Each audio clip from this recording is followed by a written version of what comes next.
Olá, bom dia. Começa aqui mais uma edição do Eldorado Expresso, trazendo para você os principais destaques das plataformas do Estadão nesta quinta-feira. A gente começa falando de uma promoção em massa na Advocacia Geral da União, que decidiu, numa tacada só, no mesmo dia, promover 607 advogados, procuradores. Desses aí, 606 vão ao topo da carreira, só um que não. 92% deles estão na categoria especial, ou seja, ganham salários de R$ 27.300.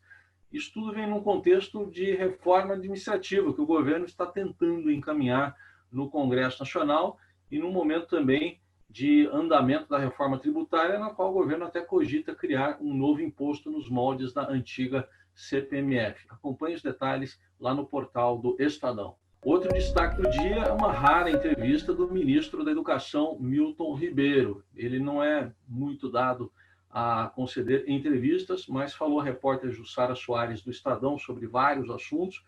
Entre eles, disse que a volta às aulas e o acesso dos alunos à internet não são assuntos do Ministério da Educação, mas sim dos governos estaduais e das prefeituras.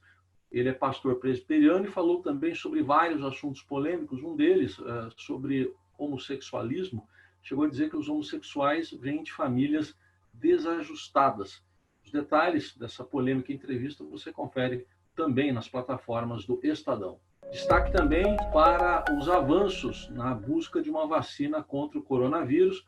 Tem uma parceria do governo de São Paulo com o laboratório chinês. E ontem as autoridades aqui do Brasil e também da China informaram que 94,7% dos cerca de 50 mil voluntários testados, que estão na terceira fase de testes, não tiveram reações adversas à vacina.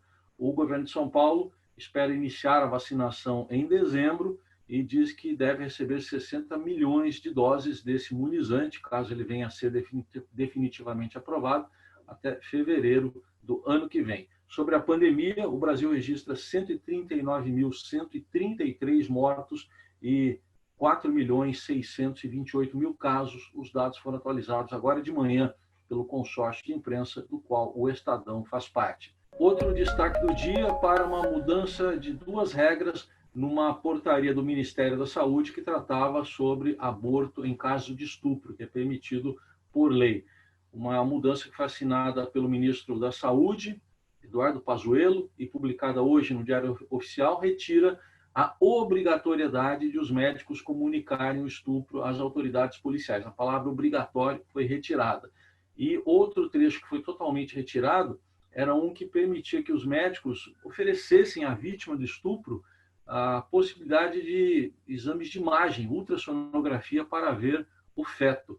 Houve muita crítica a essa possibilidade, como uma espécie de constrangimento à vítima, e isso foi retirado da nova publicação que saiu hoje no Diário Oficial. No esporte, destaque para a Libertadores da América. Hoje tem mais um brasileiro em campo, é o Santos contra o Delfim, no Equador. Uma longa viagem para chegar ao Equador, e o Santos se cercando de cuidados por causa da pandemia do coronavírus, até porque o Flamengo tem 27 pessoas contaminadas e voltou recentemente do Equador. São 16 jogadores e mais gente da comissão técnica da diretoria, incluindo o técnico Domenech Torrent, também contaminado pela Covid-19. Ainda sobre a Libertadores, a gente traz detalhes do empate do Palmeiras, 0-0 contra o Guarani do Paraguai, vitória do Atlético Paranaense sobre o Colo-Colo por 2-0 ontem, e o Grenal, o gaúcho Grenal, com a vitória do Grêmio contra o Internacional fora de casa.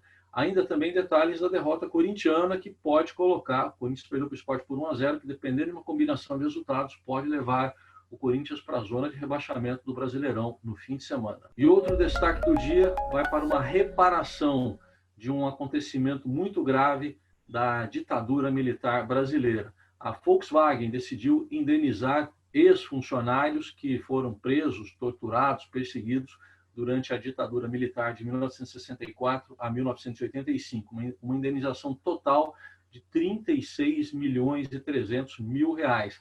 E desse total aí, 4,5 milhões ainda serão utilizados na investigação de outras empresas que teriam colaborado com a ditadura militar e também na investigação, na identificação de ossadas que foram encontradas no cemitério de Perus, em São Paulo. Estes e outros assuntos você acompanha nesta quinta-feira nas plataformas do Estadão. Um ótimo dia para você. Até amanhã.